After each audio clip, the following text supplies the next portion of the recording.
3. The Doctor. Master, you asked to know most particularly of any sorties which the Doctor made outside the palace of Inversions. What I am about to relate took place the following afternoon to our summons at the hidden chamber and our encounter with the chief torturer, Nolietti.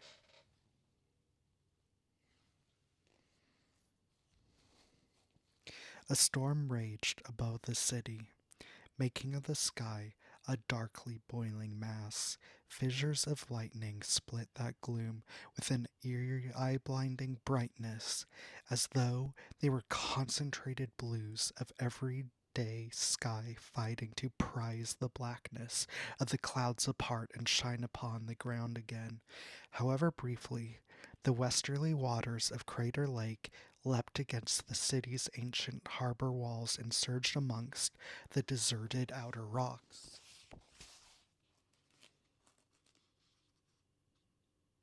It made even the ships within the sheltered inner quays roll and shift uneasily, their hulls compressing the cane fenders to make them creak and crack in protest, while their tall masts swung across the black sky like a forest of disputing metronomes.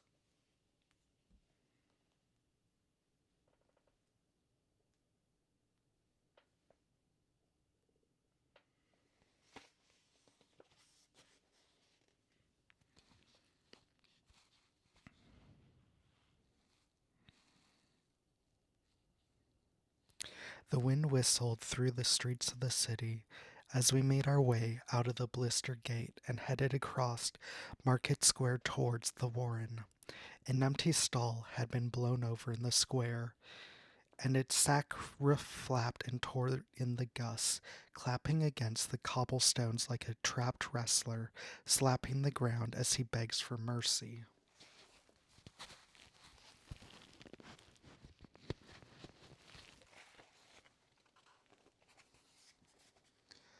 The rain came in blustery torrents, stinging and cold. The doctor handed me her heavy medicine bag as she wrapped and buttoned her cloak more tightly about her.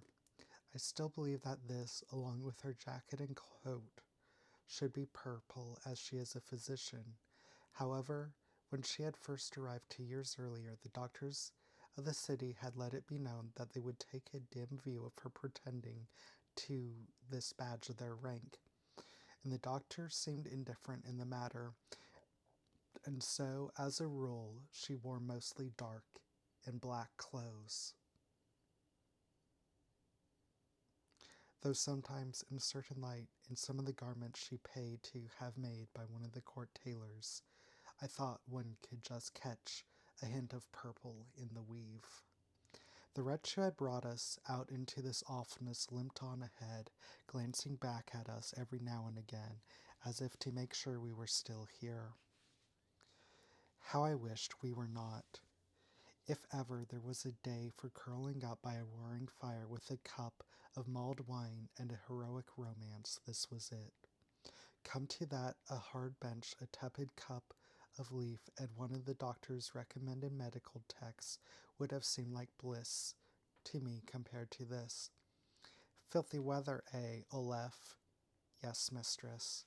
They do say the weather has been more violent since the fall of the Empire, which is either Providence punishing those who helped overthrow it, or an imperial ghost exacting revenge from beyond the grave.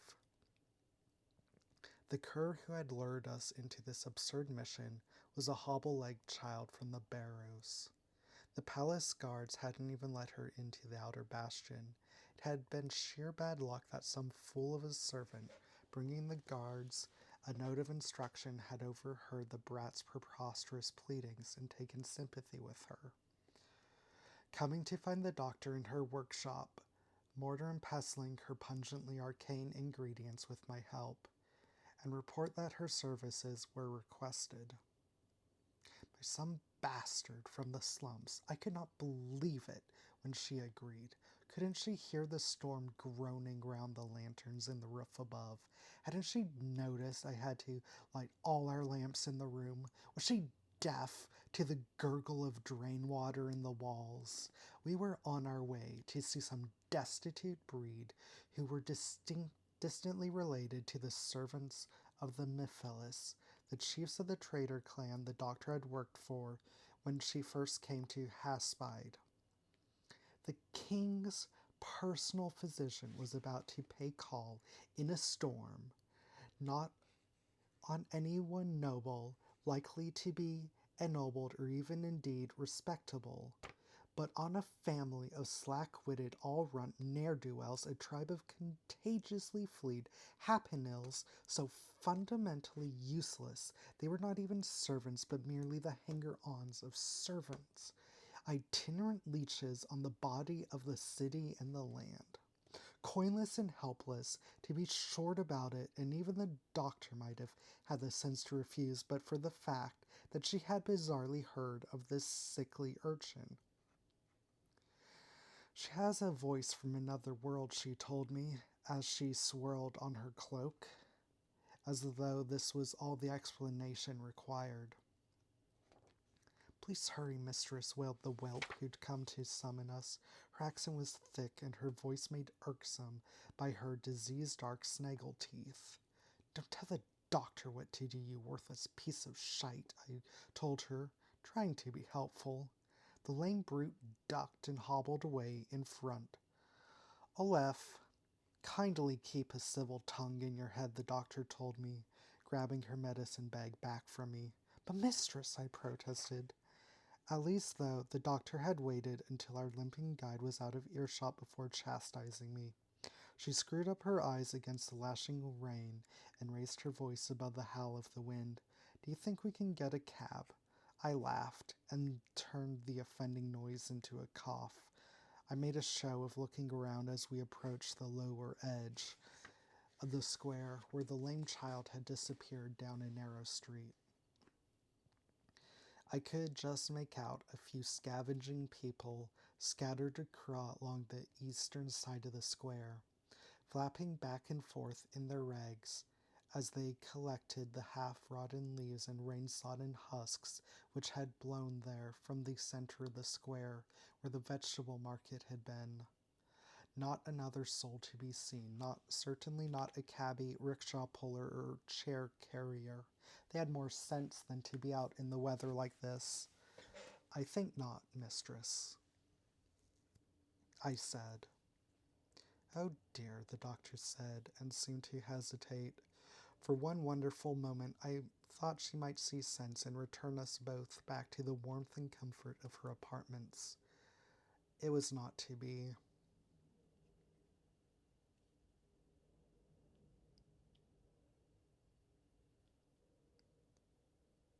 Oh well, she said, holding the top of her cloak closed at her neck, settling her hat more firmly on her gathered-up hair, and putting her head down to hurry onwards. Never mind. Come on, Olaf.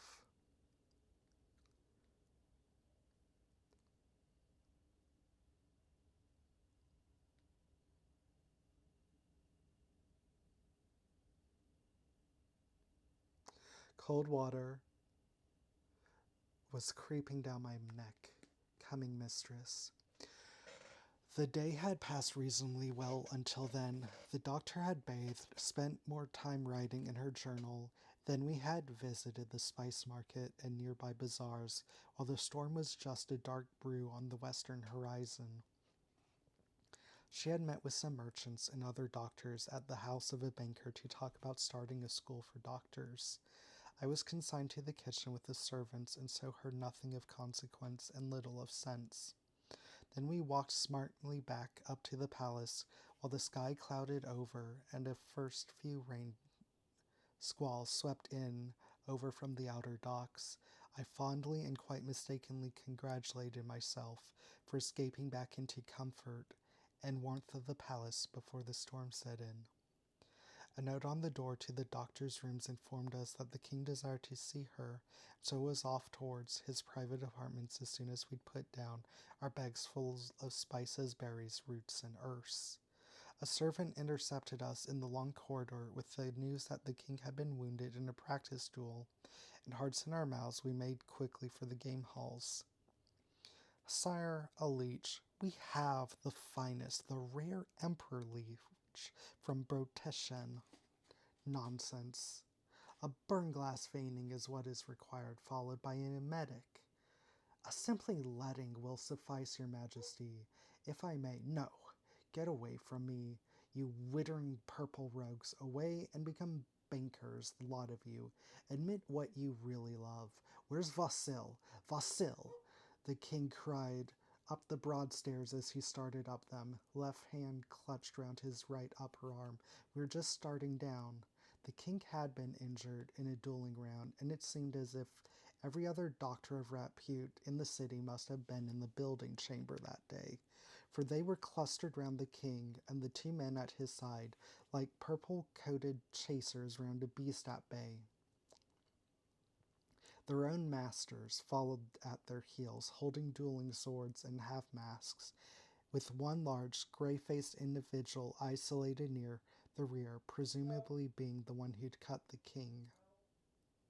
Guard Commander Adelaine was to one side of the king, Duke Wallen on the other.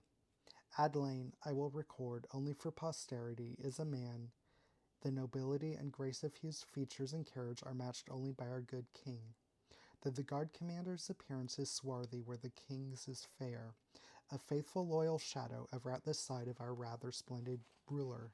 But what monarch could wish for a more glorious shadow? Duke Wayland is a short, stooped man with leathery skin.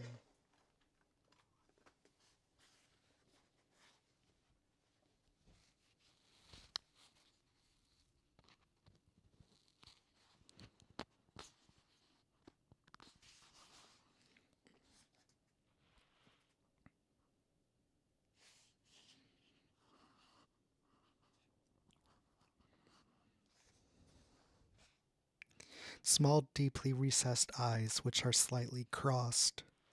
Sir, are you sure you won't let my physician tend to that wound? Wallen said in his high, grating voice, while Adeline shooed away a couple of the harrying doctors.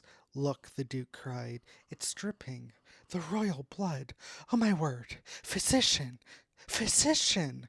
Really, my lord, this doctor fellow's quite the best. Let me just— No, the king bellowed. I want Vasil. Where is she? The lady would appear to have more pressing engagements, Adeline said, not unreasonably.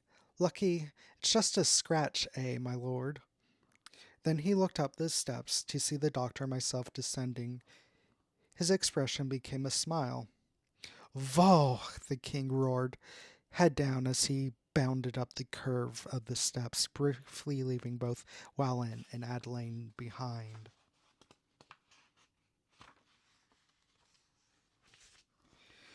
Here, sir, the doctor said, stepping down to meet him. Vasil, where in the name of all the skies of hell have you been? Never mind that. Let's to my chambers. You. And the king addressed me. See if you can hold off this pack of blood-sucking scavengers. Here's my dueling sword. The king handed me his own sword. You have full permission to use it on anyone who looks remotely like a physician. Doctor, after you, sir. Yes, of course after me. Vasil, I am the king, damn it. It has always struck me how well our glorious king resembles the portraits one sees displayed of him in paintings and in the profiles which grace our coins. I was fortunate enough to have the opportunity to study those magnificent features that made Zamis in the king's private apartments, while the doctor treated the dueling wound and the king stood clad in a long gown with one sleeve rolled up, in silhouette against the luminous expanse of an ancient plaster window, face raised and jaw set. As the doctor worked out at his held out arm. What a noble visage, what a regal demeanor, a mane of majestically curling blond hair, a brow of intelligence and stern wisdom, clear flashing eyes the color of the summer sky, a sharply defined heroic nose, a broad, gracefully cultured mouth, and a proud, brave chin, all set on the frame both strong and lithe, which would be the envy of an athlete in his prime. And the king is in his most magnificent middle age, when most men have started to go fat. They do say that King Quiance is excelled in his appearance and physique only by his late father, Dracaene, whom they are already calling Dracaene the Great, I am happy to report, and rightly so. Oh, sir! Oh, dear! Oh, my goodness! Oh, help! Oh, what a calamity! Oh! Leave us, we Esther, the king said, sighing.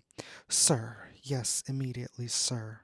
The fat chamberlain, still alternatively waving and kneading his hands, left the apartments muttering and moaning.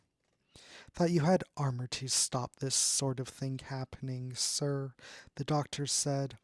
She wiped the last of the blood away with a swab, which she then handed to me for disposal. I handed her the alcohol in exchange. She soaked another swab and applied it to the gash on the king's bicep. The wound was a couple fingers long and a couple of pinches deep. I'm sorry, sir. Ugh. Are you sure this isn't some quackery of your own, Vasil? The alcohol kills all the ill humors which can affect a wound, the doctor said frostily. Sir. As does, you claim, moldy bread, the king snorted. It has that effect. And sugar. That too, sir.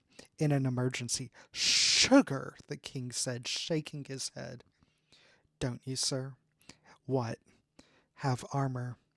Of course we have armor, you imbecile. Ah! Of course we have armor. But you don't wear it in the dueling chamber. In the name of Providence, if you're going to wear armor, you may as well not duel at all. But I thought it was a practice, sir, for real fighting. Well, of course it's a practice, Vasil. If it wasn't practice, the fellow who cut me wouldn't have stopped and damn near fainted. He'd have leapt in for the kill if it was that sort of duel. Anyway, yes, it was practice. The king shook his magnificent head and stamped one foot. Damn me, Vasil, you ask the most stupid questions. I beg your pardon, sir. It's only a scratch anyway. The king looked around, then gestured at a footman standing by the main doors, who quickly went to a table and drew his majesty a glass of wine. How much less than a scratch is an insect bite, the doctor said. Yet people die from those, sir. They do, the king said, accepting the wine goblet. So I've been taught. A poisonous humor transmitted from the insect to the bloodstream. The king said, looking skeptical. He glanced at the wound. Still, just a scratch. Adelaine wasn't very surprised. He drank. I imagine it would take a great deal to impress Guard Commander Adelaine, the doctor said. I think not, unkindly. The king gave a small smile. You don't like Adelaine, do you, Vasil? The doctor flexed her brows. I don't regard him as a friend, sir, but equally, I do not regard him as an enemy either.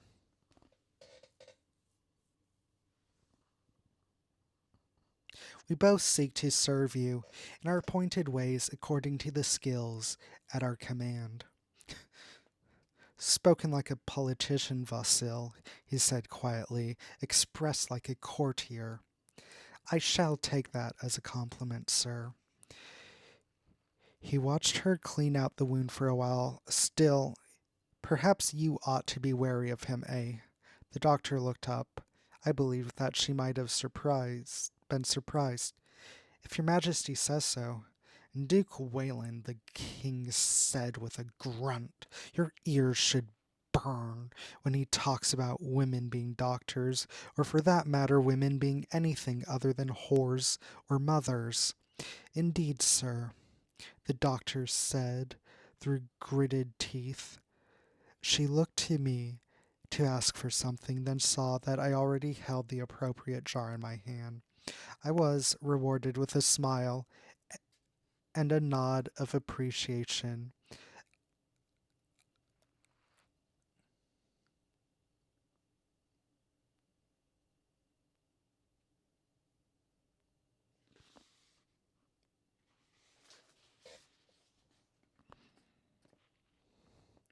Is it like that stuff you put on my leg that time on the abscess? It is, sir. What an excellent memory your majesty has. That was the first time I treated you, I believe. The king caught sight of his reflection in one of the great mirrors.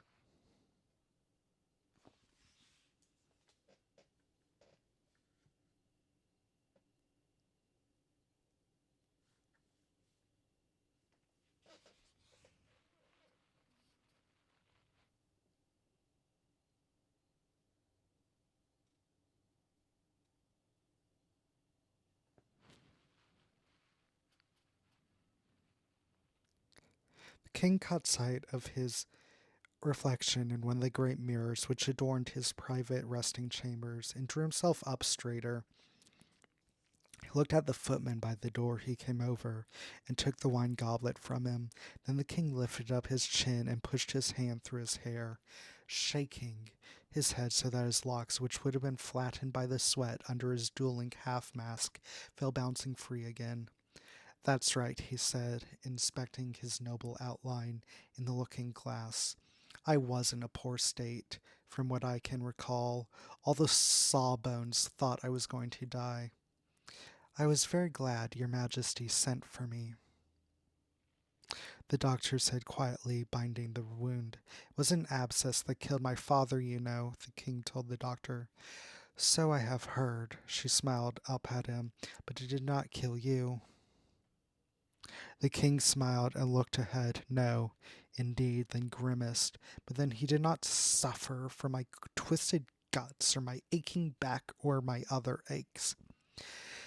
He is not recorded as mentioning such things, sir, the doctor said, rolling the dressing round and round the king's mighty muscled arm. He looked at her sharply.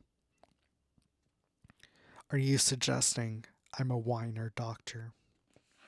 Vasile looked up, surprised. Why, no, sir. You bear your many unfortunate ills with great fortitude. She kept on unwinding the bandage. The doctor has bandages specially made for her by the court tailor, and insists upon the cleanliness of the conditions of their manufacture.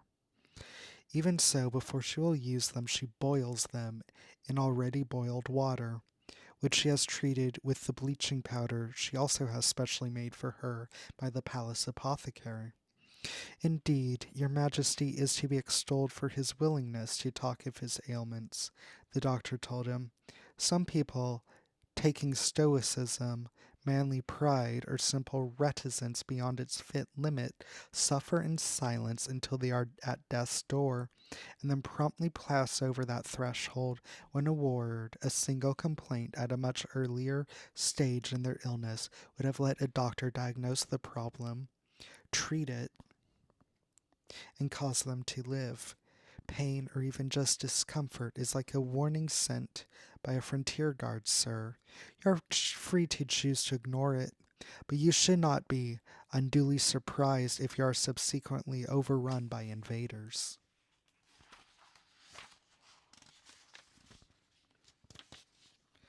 The king gave a small laugh and looked on the doctor with a tolerant, kindly expression. Your cautionary military metaphor is duly appreciated, doctor. Thank you, sir. The doctor adjusted the bandage so that it would sit properly on the king's arm. There was a note on my door which said you wanted to see me, sir. I assume whatever that was about must have predated your fencing injury. Oh, the king said. Yes, he put one hand up to the back of his neck. My neck, that stiffness again. You might look at it later. Of course, sir. The king sighed, and I could not help noticing that his stance altered, so that he was less upright, less regal even. Father had the constitution of a hall. They seem they say he once took on a yoke and pulled one of the poor beasts backwards through a paddy. I heard it was a calf, sir. So, a whole calf weighs more than most men. The king said sharply, and besides, were you there, doctor? I was not, sir. No, you weren't. The king stared into the distance, a look of sadness on his face. But you're right, I think it was a calf. He sighed again.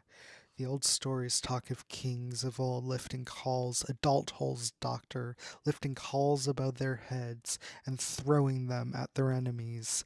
Ziphagar of Analios ripped a wild erthater in half with his bare hands.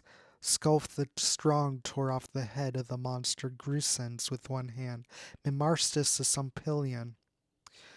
Might these not be simply legends, sir? The king stopped talking and looked straight ahead for a moment. I confess I froze. Then he turned as far round towards the doctor as he could, with the bandage still being round. Dr. Vosil, he said quietly. Sir, you do not interrupt the king. Did I interrupt you, sir? You did. Do you know nothing? Ah, do they teach you not in this archipelago anarchy of yours? Do they instill no manners whatsoever in their children, in their women? Are you so degenerate and impolite that you have no conception of how to behave towards your betters? The doctor looked hesitantly at the king. You may answer, he told her. The archipelagic Republic of Dresden is notorious for its ill manners, sir, the doctor said, with every appearance of meekness. I am ashamed to report I am considered one of the polite ones.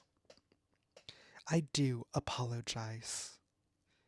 My father would have had you flogged, Vosil, and that was if he decided to take pity on you as a foreigner and therefore unused to our ways. I am grateful that in your sympathy and understanding you surpass your noble father, sir. I will try never to interrupt you again. Good, the king resumed his proud stance. The doctor kept on winding the last of the bandage. Manners were better in the old days, too, the king said. I'm sure they were, the doctor said. The old gods walked among our ancestors. The times where heroic great deeds could still be done. We had not fallen from our strength then. The men were greater, braver, and stronger, and the women were more fair and more graceful. I'm sure it was just as you say, sir. Everything was better then. Just so, sir, the doctor said, tearing the end of the bandage lengthwise. Everything just gets worse, the king said, with another sigh. The doctor said, securing the dressing with a knot. Is that better? The king flexed his arm and shoulder, inspecting his bulging arm, then rolled the gown sleeve down over the wound. How long till I can fence again? You can fence tomorrow gently. Pain will let you know when to stop, sir. Good, the king said, and clapped the doctor on the shoulder. She had to take a step to the one side, but looked pleasantly surprised, I thought. I saw a blush on her face. Well done, Vasil. He looked up and down. Shame you're not a man. You can learn to fence too. Indeed, sir, the doctor nodded to me, and we started to put away the instruments of her profession.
The sick brat's family lived in a pair of filthy, stinking rooms at the top of a cramped and rickety tenement in the Barrows. Above a street the storm had turned into a rushing brown sewer.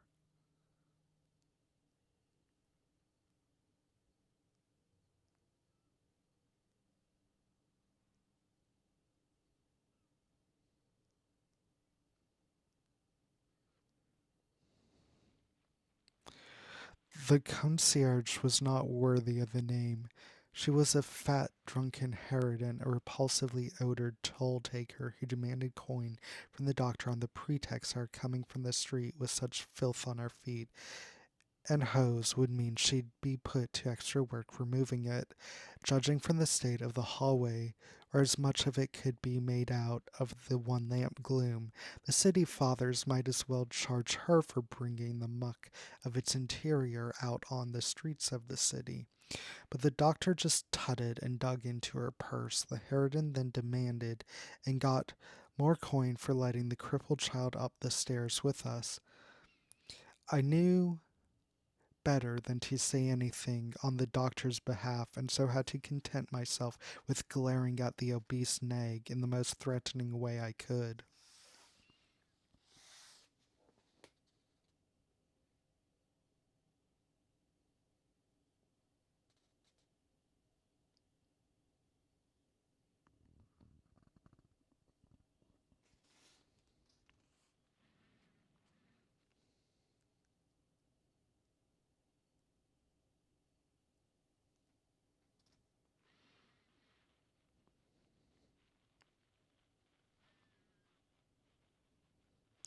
The way up the narrow, creaking, alarmingly pitched staircase led us through a variety of stenches.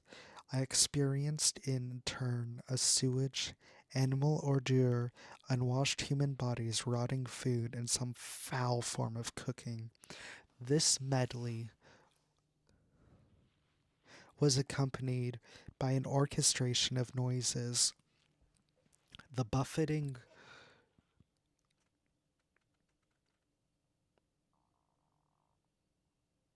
screech of the wind outside, the wail of babies crying from what it seemed like most of the rooms, the shouts, curses, screams, and thuds of an argument behind one half splintered door.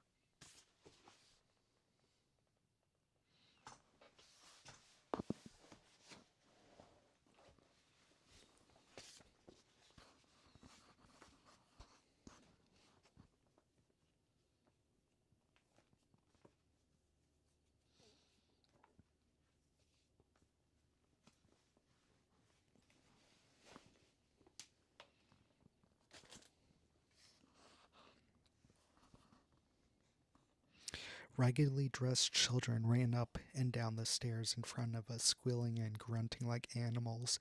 People crowded onto the cramped and ill lit landings on each level to watch us pass and make remarks about the fineness of the doctor's cloak and the contents of her dark bag.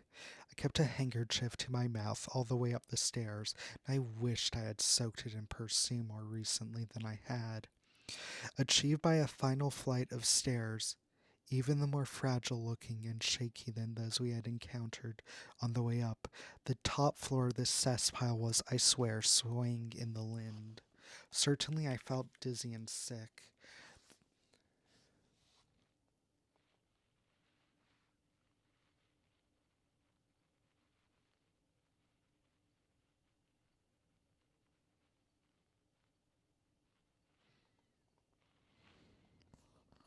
The two cramped, crowded rooms we found ourselves in were probably unbearably hot in the summer and cold in the winter. The wind howled through two small windows in the first chamber. They had probably never had any plaster in them, just a frame with material for blinds and probably some shutter planks.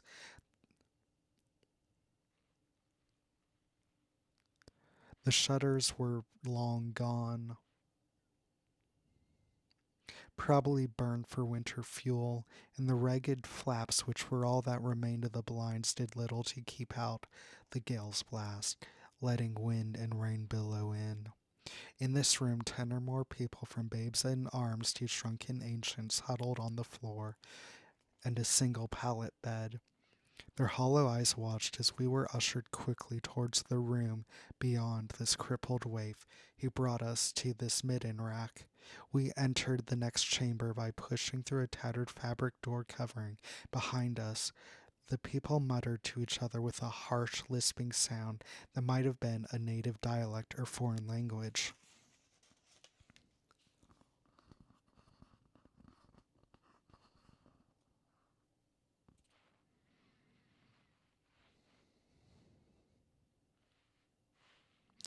This room was darker, its shutters just as absent as in the room before, but its windows covered with the bellying forms of coats or jackets pinned across the frames.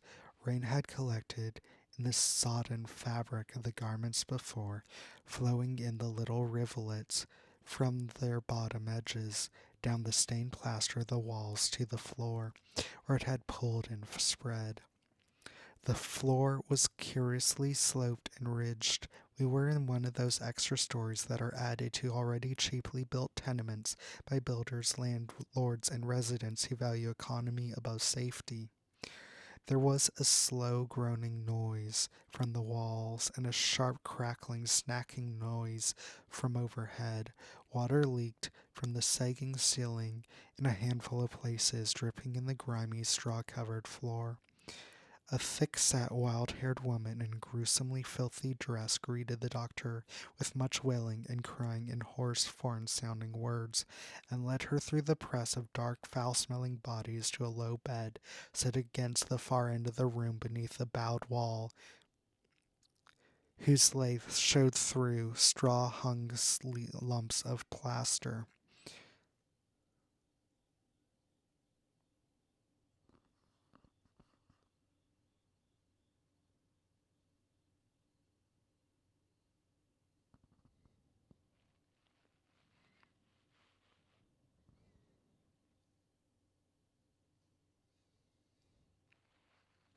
"How long has she been like this?"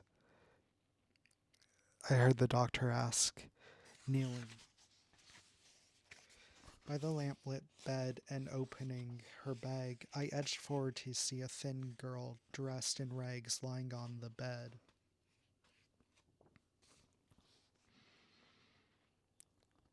Her face gray, her thin dark hair plastered to her forehead, her eyes bulging behind her tremulous, flickering eyelids, while her breath came in quick, shallow gasps.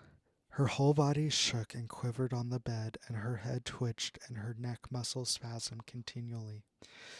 "Oh, I don't know," wailed the woman in the dirty gown who had greeted the doctor. Under the unwashed scent, the smell she smelled of something sickly sweet.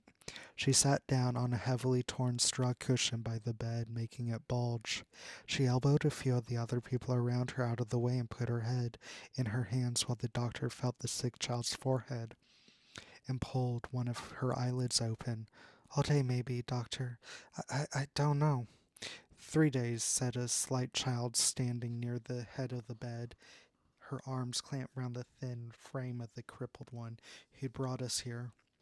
The doctor looked at her. "You're Anna Weir," the girl replied. She nodded at the slightly older girl on the bed. "Zaya is my sister." "Oh no, not 3 days. Not my dear poor girl," the woman on the straw cushion said, rocking back and forth and shaking her head without looking up. "No, no, no. We wanted to send you for you before now," Anwar said, looking from the wild-haired woman to the stricken face of the crippled girl she was holding and who was holding her, but "Oh no, no, no," the fat woman wailed from behind her hands. Some of the children whispered to each other in the same tongue we'd heard on the outer room. The sick-set woman ran her grubby hands through her unkempt hair. "Hannah," the doctor said in a kindly fashion to the girl holding the crippled child, "can you and some of your brothers and sisters go down to the docks as fast as you can and find an ice merchant Fetch some ice. It doesn't have to be in first quality blocks. Crushed is fine. In fact, it's best. Here, the doctor reached into her purse and counted out some coins. How many want to go? She asked, looking round the host of mostly young, tearful faces.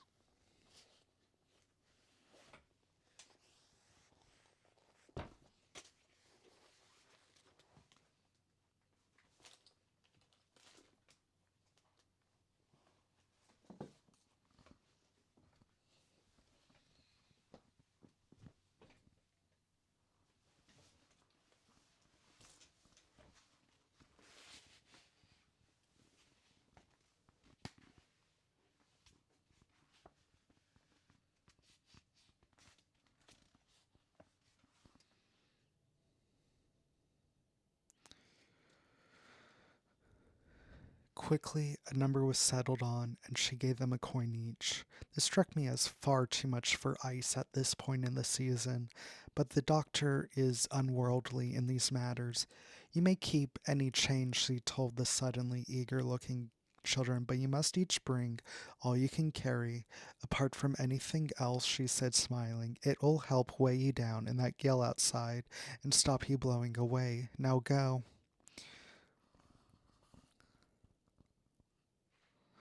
The room suddenly emptied, and only the sick child on the bed, the fat woman on the cushion, whom I took to be the invalid's mother, and the doctor and I were left. Some of the people in the outer room came to peer through the tattered cloth, but the doctor told them to keep away. Then she turned to the wild-haired woman. You must tell me the truth, Mrs. Eland, she said. She nodded to me to open her bag, while she pulled the sick child further up the bed, and then had me bunch up the straw mattress up underneath her back and head.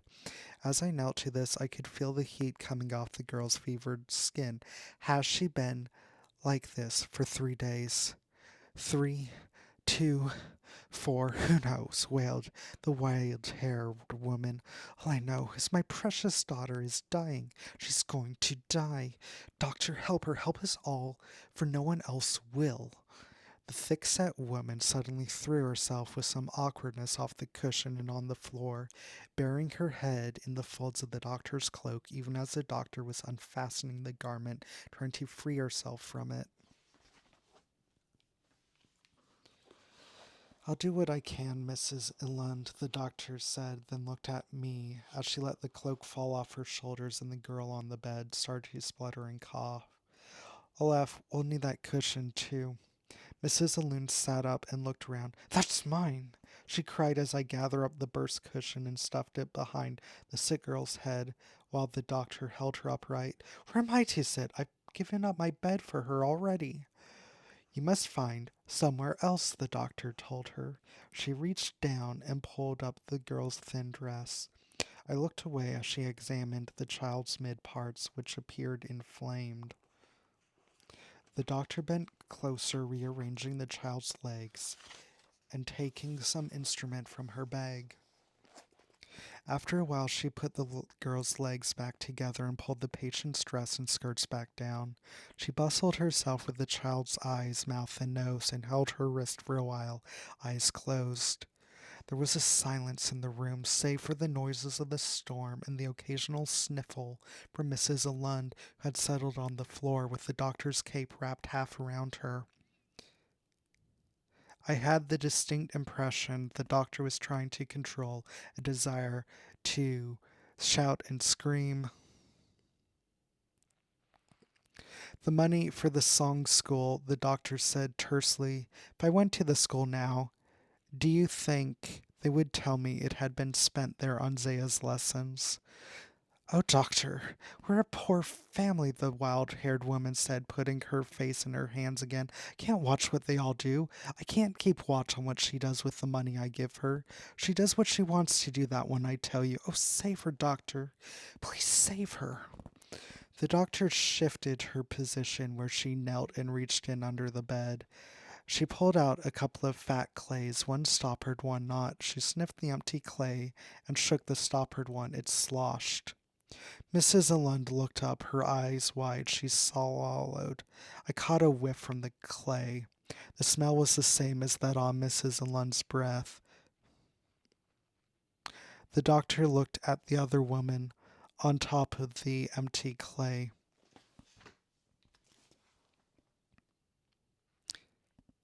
How long has Zaya known men? Mrs. Lund, the doctor asked, replacing the clays under the bed. Known men? She.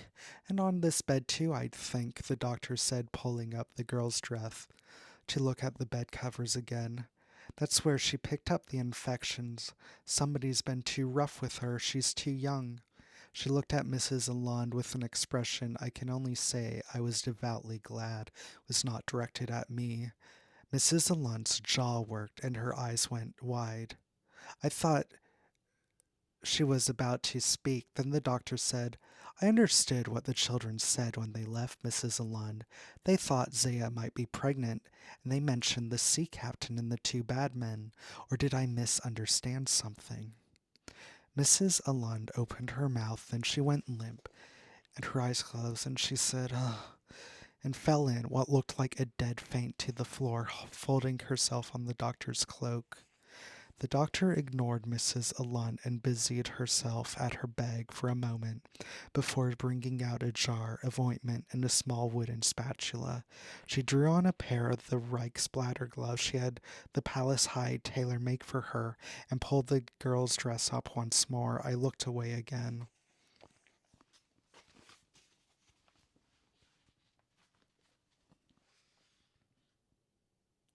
The doctor used various of her precious ointments and fluids on the sick child, telling me as she did so what effect each ought to have.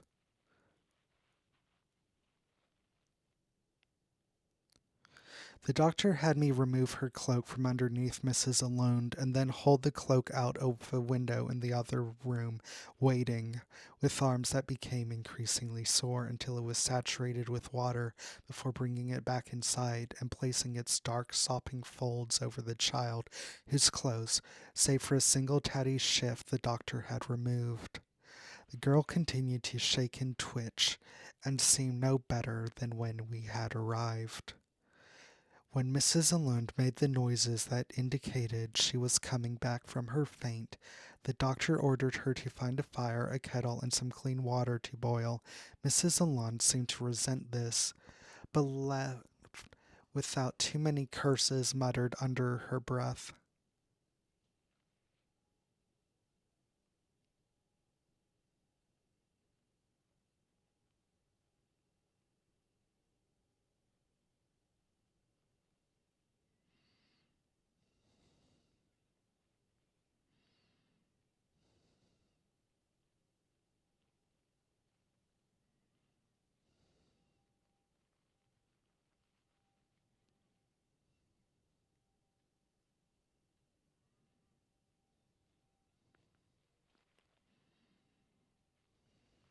She's burning up, the doctor whispered to herself, one graceful long fingered hand on the child's forehead. It occurred to me then, for the first time, that the girl might die. Olaf, the doctor said, looking at me with worry in her eyes, would you see if you can find the children? Hurry them up, she needs that ice. Yes, mistress, I said wearily, and made for the stairs and their mixture of sights, sounds, and smells. I had just been starting to think that parts of me were drying off. I exited into the loud darkness of the storm. Samus had set by now, and poor Sagan somewhere beyond the clouds seemed to have no more power to penetrate than an oil lamp.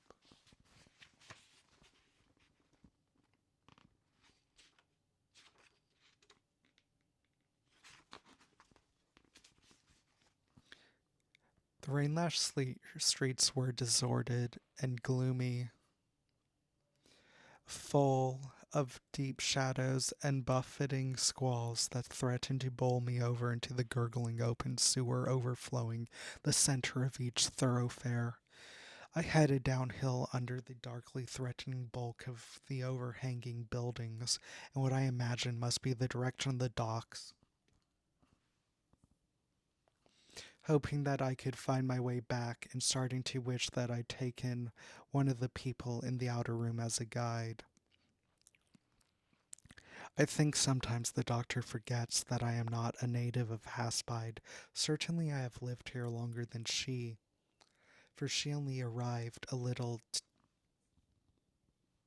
over 2 years ago, but I was born in the city of Derla, far to the south, and passed the majority of my childhood in the province of Ormond. Even since I came to Haspide most of the time I have spent here has been not in the city itself, but in the palace, or in the summer palace in the Yavenge Hills, or on the road to it, or on the way back from it. I wondered if the doctor had really sent me out to look for the children, or whether there was some arcane or secret treatment she intended to carry out which she did not want me to witness. They say all doctors are secretive. I have heard that one medical clan in Ortark kept the invention of birthing forceps secret for the best part of 2 generations. But I had thought that Dr. Vosil was different. Perhaps she was. Perhaps she really did think I'd be able to make the ice she'd requested arrive sooner. But though it seemed to me there was little I could really do, a cannon boomed out over the city, marking the end of one watch and the start of another. The sound was muffled by the storm and seemed to almost be like a part of it. I buttoned my coat up as far as I could. While I was doing this, the wind whipped my hat off my head and sent it tumbling down the street until it fetched up in the street's central drain. I ran after it and lifted it out of the stinking stream, wrinkling my nose in the disgust at the smell. I rinsed it as best I could under an overflowing drain, then wrung it out and sniffed it, then threw it away. I found the docks after a while, by which time I was thoroughly soaked again.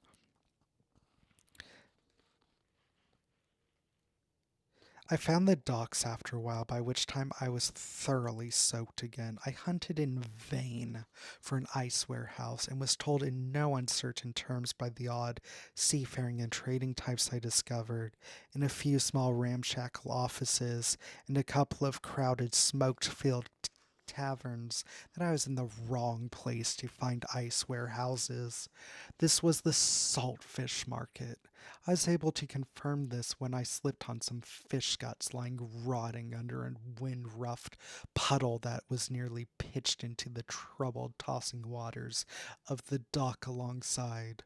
I could have got wetter as a result of such a fall, but unlike the doctor, I cannot swim. Eventually, I found myself being forced by a tall stone wall which started sheer on a wind whipped quay and extended off into the distance to walk back uphill into the maze of tenements. The children had beaten me to it. I arrived back at the accursed building, ignoring the frightful threats of the foul smelling harridan at the door, dragged myself up the steps, past the smells, and through the cacophony of sounds, following a trail of dark water spots to the top, from where the ice had been delivered and the girl packed in it, still covered in the doctor's cloak and now again surrounded by her siblings and friends. The ice arrived too late. We had arrived too late. Perhaps by a day or so. The doctor struggled through into the night, trying everything she could think of, but the girl slipped away from her in a blazing fever the ice could not alleviate. And sometime around when the storm started to abate, in the midnight of Xamis, while Sigan still struggled to pierce the tattering dark shrouds of the storm clouds, and the voices of the singlers were carried away and lost on the quickness of the wind, the child died.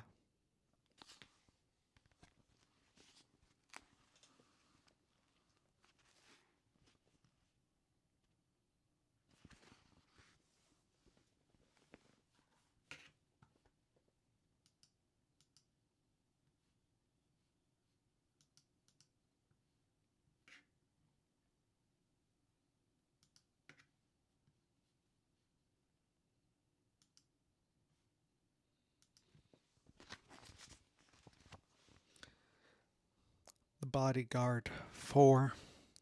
Let me search him, General. We can't search him, de war. He is an ambassador. Zespiel is right, de war. We can't treat him as though he's some peasant supplicant. Of course not, De War, said Beleth, who was the Protector's adviser on most matters foreign. He was a tall, thin, imperious man, with a long, scant hair and a short, considerable temper. He did his best to look down his very thin nose at the taller De War. What sort of ruffians do you want us to appear? The ambassador certainly comes with all the usual diplomatic accoutrements, Erline said, striding onwards along the terrace. From one of the sea companies, sir, De War protested.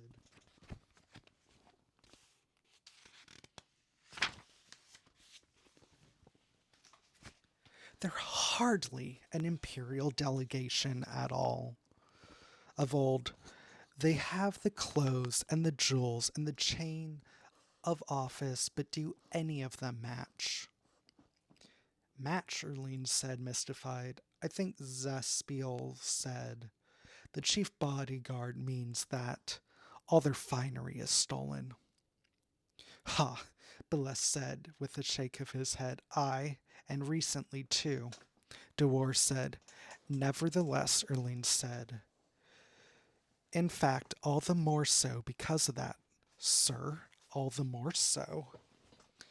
Beleth looked confused for a moment, then nodded wisely. General Erlane came to a sudden stop on the white and black tiles of the terrace.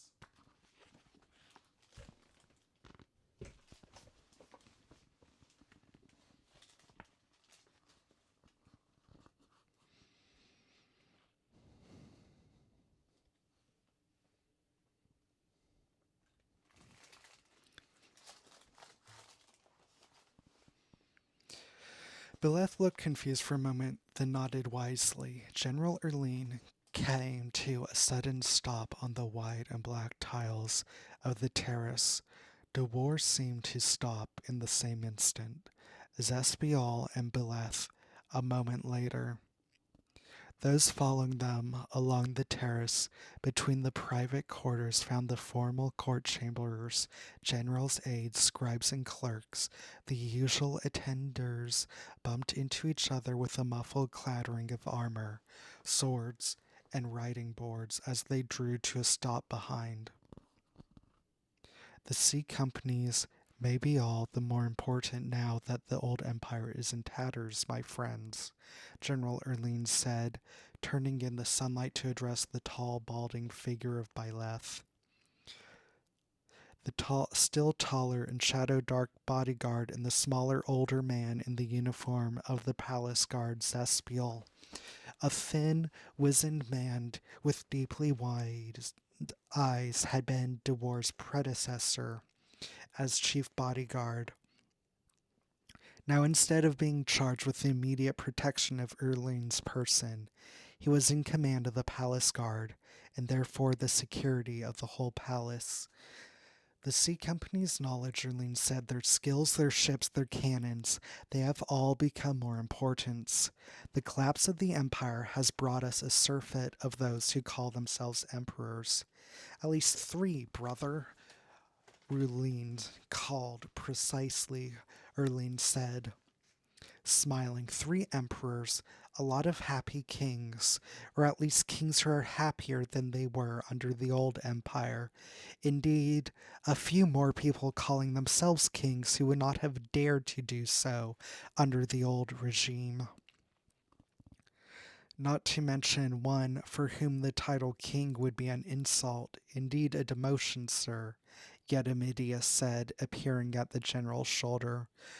Erling clapped the taller man's back. You see, De War, even my good general, Gedimidius rightly numbers me with those who have benefited from the demise of the old order, and reminds me that it was neither my cunning and guile, nor exemplary generalship, which led me to the exalted position I now hold, Erling said, his eyes twinkling. General, Gedimidius said, his broad, furrowed, rather doughy-looking face taking on a hurt expression. I meant simply no such thing. The Grand Adil Erline laughed and clapped his friend on the shoulder again. I know. Yet don't worry, but you take the point, de War, he said, turning to him again, yet raising his voice to make it clear he was addressing all the rest of those present, not just his chief bodyguard. We have been able, Erlene told them, to take more control over our own affairs because we do not have the threat of imperial interference hanging over us. Great forts are deserted. The drafts are returned home or have been aimless bands of brigands. The fleets were sunk vying with one another or left rotting deserted. A few of the ships had commanders who could hold them together with respect rather than fear, and some of those ships are now part of the sea companies. The older companies have found a new power now that the Emperor's ships no longer harry them. With that power, they have a new responsibility, a new station in life. They have become the protectors, not the raptors, the guards, not the raiders.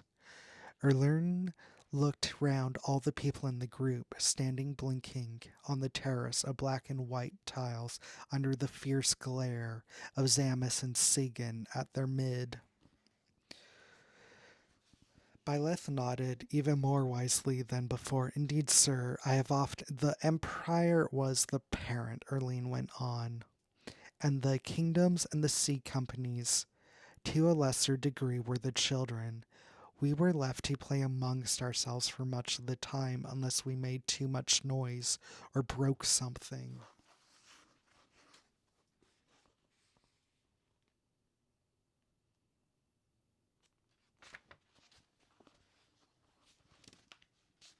Whereupon the adults would come and punish us. Now the father and the mother are dead. The degenerate relatives dispute the will, but it is all too late, and the children have grown to young adulthood, left the nursery, and taken over the house. Indeed, we have quit the tree house to occupy the whole estate, gentlemen, and we must not show too much disrespect to those who used to play with their boats in the pond. He smiled. The least we can do is treat their ambassadors as we would wish ours to be treated. He clapped Beleth on the shoulder, making the taller man waver, don't you think? Absolutely, sir, Beleth said with a scornful look at Dewar. There you are, Erlene said. He turned on his heel. Come. He paced away. Dewar was still at his side, a piece of blackness moving across the tiles. Zaspiel had to walk fast to catch up. Beleth took longer strides. Delay the meeting, Sir Dewar said. Let it be held in less formal circumstances. Invite the ambassador to meet you in the baths. Say that in the baths, Dewar, the general scoffed. How ridiculous, Beleth said. Zaspiel just chuckled. I've seen this ambassador, sir, Dewar told the general as the doors were opened for them and they entered the coolness of the great hall, where 100 courtiers, officials, and military men were waiting, scattered about its plain stone floor. He does not fill me with confidence, sir, Dewar said quietly, quickly looking round. In fact, he fills me with suspicion, especially as that he has requested a private meeting. They stopped near the doors. The general nodded to a small alcove set in the thickness of the wall where there was just enough room for two to sit. Excuse us, Beleth, Commander Zespiel, he said. Zespiel looked discomfited, but nodded. Beleth drew back a little as though he was profoundly insulted, but then bowed gravely. Erlene and Dewar sat in the alcove. The general held up one hand to prevent the people from approaching, from coming too close. Zespiel held out his arms, keeping people back. What do you find suspicious, Dewar? He asked softly. He is like no ambassador I have ever seen.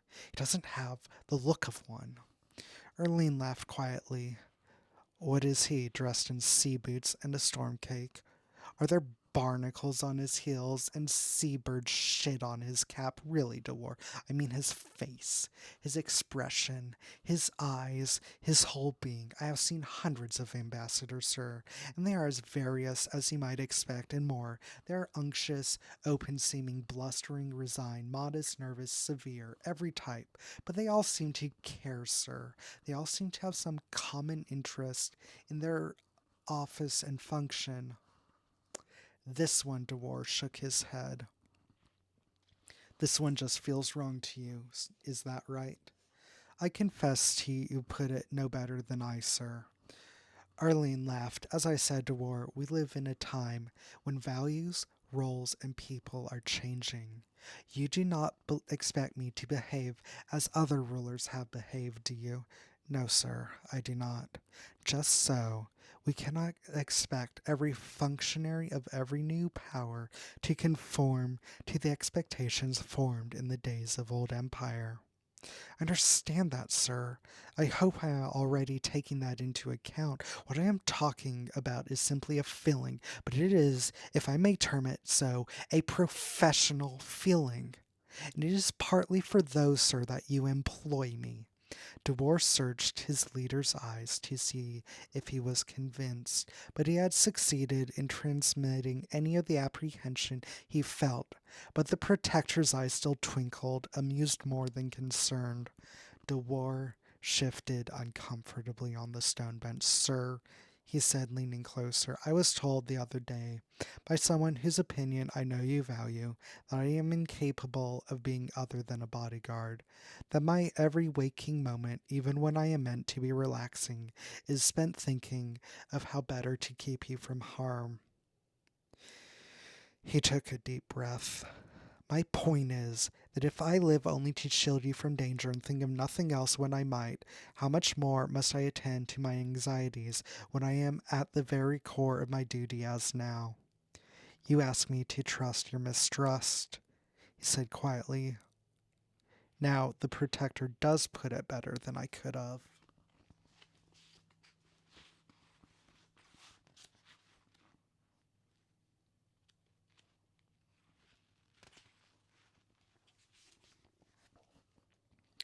Erline smiled. And why would any of the sea companies wish me dead in the first place? Dewar dropped his voice still further. Because you are thinking of building a navy, sir. Am I? Erline asked with seeming surprise. Aren't you? Why would anyone think that? You turned over some of the royal forests to the people, and then recently introduced the condition that some of the older trees might be thinned. They're dangerous. They are healthy, sir, and of the age and shape for ship's timbers. There is the Mariners' Refuge in Tirsk, a naval college of the making. Enough.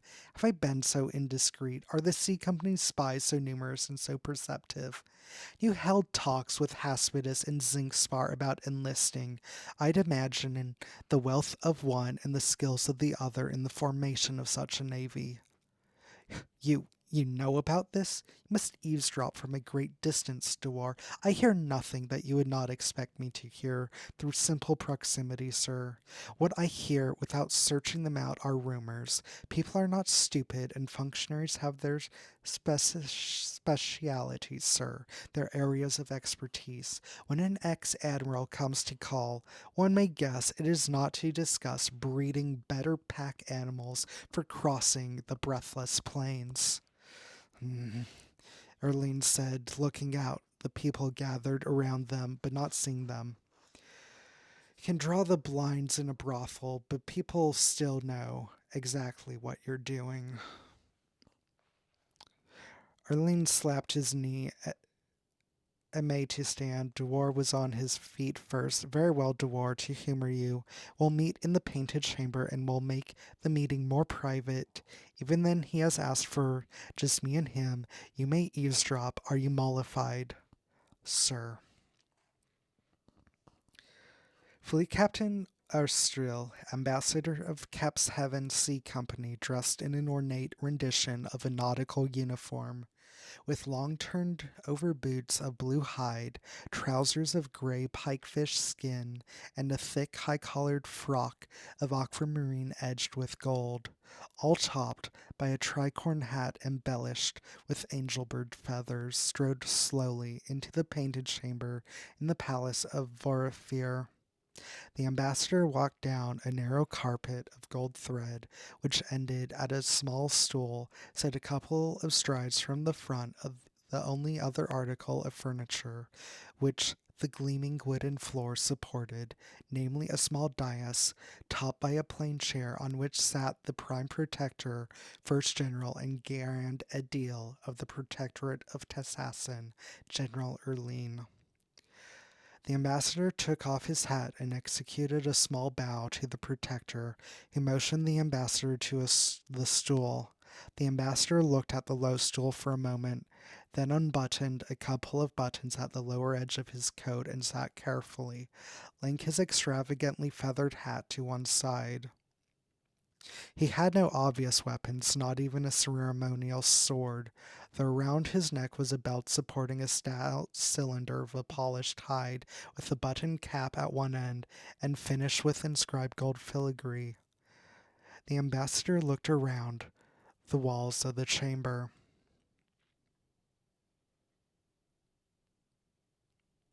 The walls were painted in a series of panels depicting the various parts of the old kingdom of Tassassin. A forest full of game, a dark towering castle, a bustling city square, a harem, a pattern of fields sectioning a floodplain, and so on. If the subjects were relatively mundane, the artwork was almost definitely so. People who had heard of the painted chamber, which was rarely opened and even more rarely used, and who expected something special, were inevitably disappointed. The paintings were, it was generally agreed, rather dull and unexceptional. Ambassador Ostril, the protector said, he was dressed in his usual style of the long jacket and trousers he had made the fashion. The old Tessassin's chain of state, with the crown removed, was his only concession to formality. Sire, the fellow said.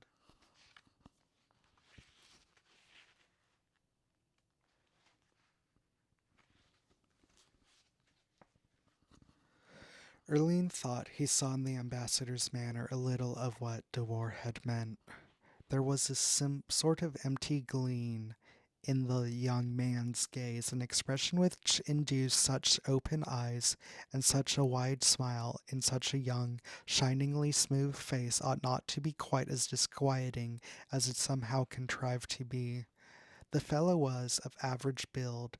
His hair was short and dark, though red powdered after some fashion Erline did not recognize. He sported fine whiskers for so young. Young perhaps that he was part of it, thought Erline. Ambassadors tended to be older and fatter. Well, he should not talk of changing times and changing roles and then himself be surprised. Your journey, I trust it was unexciting. Unexciting, the young fellow said, seemingly confused. How so? I meant safe. Your journey was safe? The fellow looked relieved for a moment. Ah, he said, smiling broadly and nodding. Yes, safe. Our journey was safe, very safe. He smiled again. Erlane began to wonder if the young fellow was entirely right in the head. Perhaps he was young for an ambassador because he was some doting father's favorite son, and the father was blind to the fact the lad was soft in the brain. He didn't speak Imperial very well either, but Erline had heard a few strange accents from those who were the nautical powers. Well, ambassador, said, holding his hands out to each side, you asked for an audience. The young man's eyes went wider still. Yes, an audience. He slowly took the belt from round his neck, and then looked down at the polished hide cylinder in his lap. First of all, sir, I have a gift for you from Fleet Captain Vritten. He looked up expectantly at Erline. I confess I have not heard of Fleet Captain Vritten, but continue. The young fellow cleared his throat. He wiped sweat from his brow. Perhaps Erlene thought he has a fever. It is a little warm in here, but insufficiently so to make a man sweat like that. The sea companies spend much of their time in the tropics, so it cannot be that he is unused to heat, sea breezes or not. The captain undid the buttoned end of the cylinder and withdrew another cylinder, also clad in gold inscribed hide, though its ends appeared to be gold or brass, and one end was tapered by a series of shining metal rings. What I have here, sir, the ambassador said, looking down at the cylinder, which she now held in both hands, is a seeing piece, an optoscope or telescope, as such instruments are known. Yes, Erline said, I've heard of such things. Naharajast, the last imperial mathematician, claimed to have used one directed at the skies to make his predictions concerning the fire rocks which appeared in the year of the empire's fall. Last year, an inventor, or someone who claimed to be an inventor, came to our palace and showed us one. I had to look through it myself. It was interesting. The view cloudy, but it was undeniably closer. The young ambassadors seemed not to hear. The telescope is a fascinating device, a most fascinating device, sir, and this one is a particularly fine example. He pulled the device apart so that it clicked out 2 or 3 times its compacted length, then held it up to one eye, looking at Erline. Then the round painted panels of the room. Erline formed the impression he was hearing a memorized script. The young ambassador said, nodding his head. Extraordinary. Would you care to try it, sir? He stood and held out the instrument to the protector, motioned the ambassador to approach. Clutching the hide instrument's protective cylinder awkwardly in his other hand, the captain stepped forward, offering the eyepiece end of the device to Erline, who leaned forward in his chair and duly took hold of it. The ambassador let go of the thicker end of the instrument. It began to fall to the floor. Heavy, isn't it? Erline said, quickly bringing his other hand round to save the device. He had almost to jump out of the chair to keep his balance, going down on one knee towards the young captain, who took a single step back. Ambassador Ostriel's hand suddenly held a long, thin dagger, which he swept up and then brought swinging down. Erline saw this even as his knee hit the dais, and he finally caught the seam piece with his hands full, still off balance and kneeling beneath the other.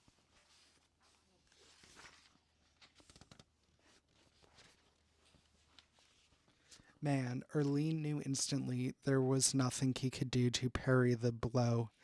The crossbow bolt slammed into Ambassador Ostriel's head an instant after glancing off the high collar of his coat. The bolt lodged in his skull just above his left ear, most of its length protruding. If either man had the time and inclination to look, they would have seen that a small hole had appeared in the painting of the bustling city square. Ostriel staggered back, still clutching the dagger, his feet slipping on the polished wooden floor. Erline let himself fall back against the chair, putting both hands to the eyepiece end of the telescope.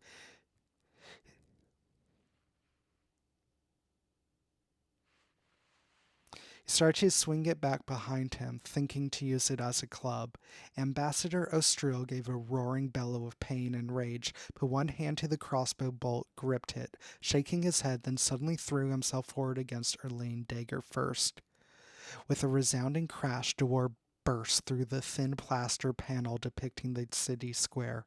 A wave of dust rolled out across the gleaming floor, and the plaster shards scattered everywhere as Dewar's sword, already drawn, thrust the blade straight at the ambassador's midriff. The blade broke. Dewar's momentum carried him onwards to that side, charged into the ambassador, still roaring. The ambassador was toppled to the floor with a thud. Waving his dagger, Dewar threw away the broken sword, spun to one side, drew his own dagger. Arlene had dropped the heavy telescope and stood. He drew a small knife from his jacket and took shelter behind the tall chair. Ostro reared to his feet, hit the crossbow bolt still in his skull. His boots struggled to find purchase on the polished wooden floor as he stumbled towards the protector. Dewar, barefooted, was on him before he had taken half his step, coming quickly up behind him, putting one hand over his face and pulling his head back with fingers stuck into the man's nostrils and one eye. Ambassador Ostral screamed as Dewar sliced his dagger across the man's exposed throat. Blood sprayed and bubbled as the scream was drowned. Ostral crashed to his knees, finally dropped the dagger, then fell sideways, neck spurting blood on the gleaming floor. Sir, Dewar asked Erline breathlessly, still half watching the body twitching on the floor. Sounds of a commotion came from outside the chamber's doors. Thud sounded. Sir, Protector General, a dozen voices babbled. I'm fine. Stop breaking the damn door down, Erline shouted. The commotion became a little less intense. He looked at where the painted plaster scene of the busy city square had been. In the little cupboard-sized room which had been revealed behind there was a stout wooden post with a crossbow fastened to it. Erline looked back at Dewar and put his own small knife back in its pocket sheath. No damage done, thank you, Dewar, and you. I am uninjured too. Sir, sorry I had to kill him. He looked down at the body, which gave out one final bubbling sigh, then seemed to collapse in on itself a little.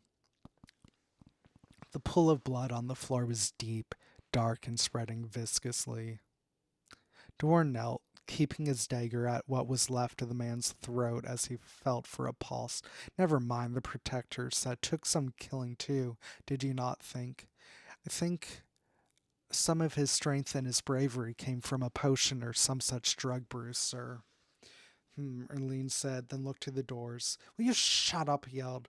I'm perfectly all right, but this piece of shit tried to kill me, Palace Guard. Aye, sir, 5 present, shouted a muffled voice. Get Commander Zespiel, tell him to find the rest of the diplomatic mission and arrest them. Clear everybody away from these doors, then enter. Nobody but the palace guards are allowed in here until I say so. Got that? Sir. The commotion intensified for a while, then began to subside again until there was almost no noise in the painted chamber. Dewar had unbuttoned the failed assassin's coat. Chainmail, he said, fingering the coat's lining. He tapped the garment's collar and metal. He gripped the shaft of the crossbow bolt, strained, then put one bare foot on the Ambassador Ostral's head. No wonder it is deflected. Erline stepped to the right of the dais. Where did the dagger come from? I didn't see.